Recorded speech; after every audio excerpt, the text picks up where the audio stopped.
our presentation. My name is Shannon Lockman. This is Andrea Watson.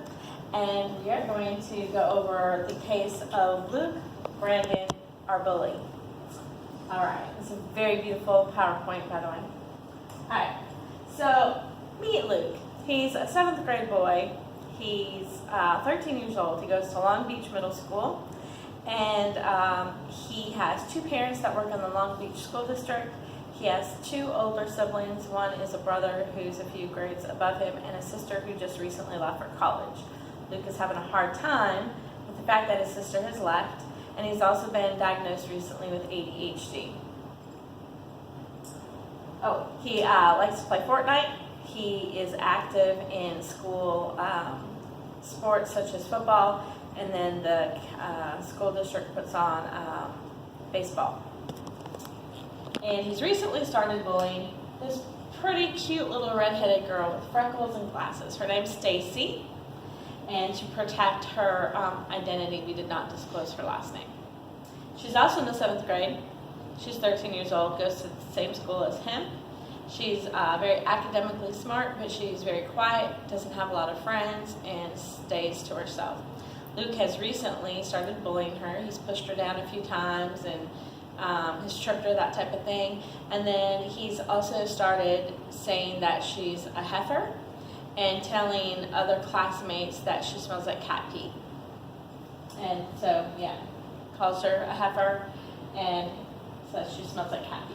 And Stacy's been very upset.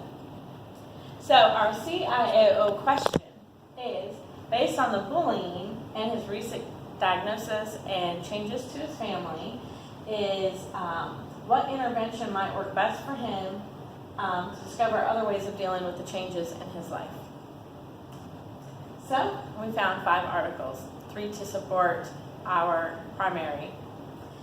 So the first article talks about the 2 major findings are the odds of being a bully victim by using the Kiva anti-bullying program, which is our primary method of intervention.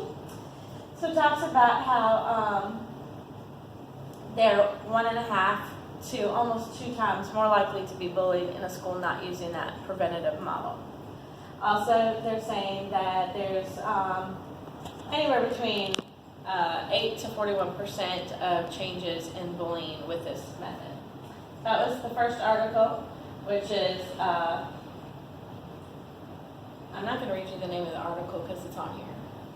All right, article number 2, major findings.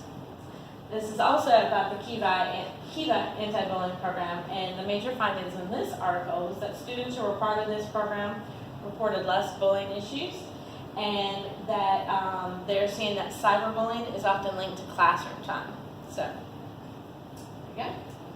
Article 3, also about Kiva, and that's the students' anxiety levels declined at a faster rate than those who were not having the Kiva, and that peer perceptions became more negative in both conditions, meaning they looked more negatively at the bullying situation.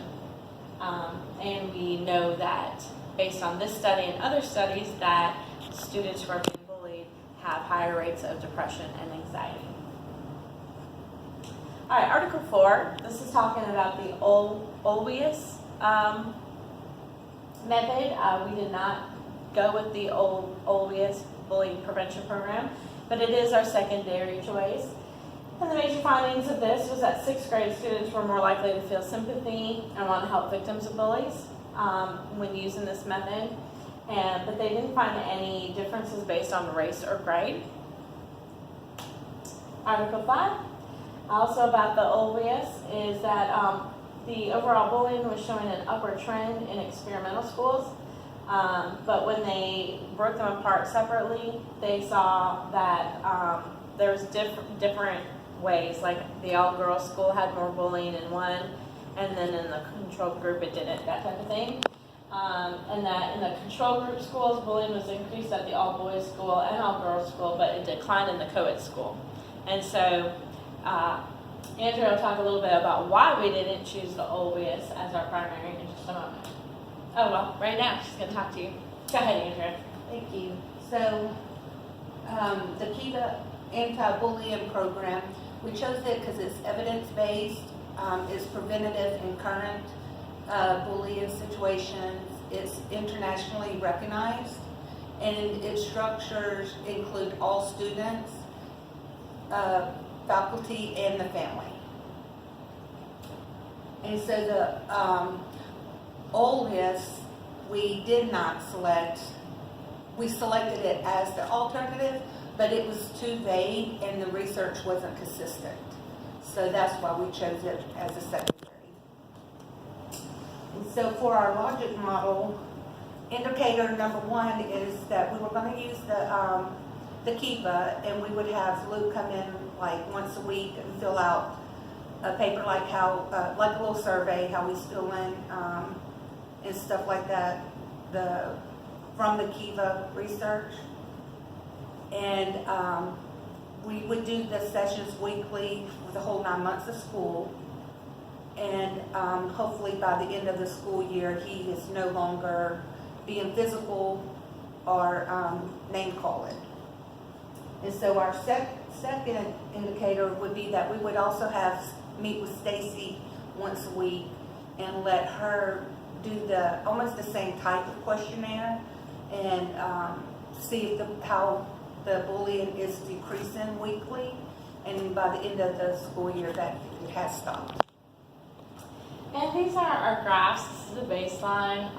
Apparently, this is how it would be if we weren't using the Kiva, and this is, a steady decline of bullying if we are using the Kiva.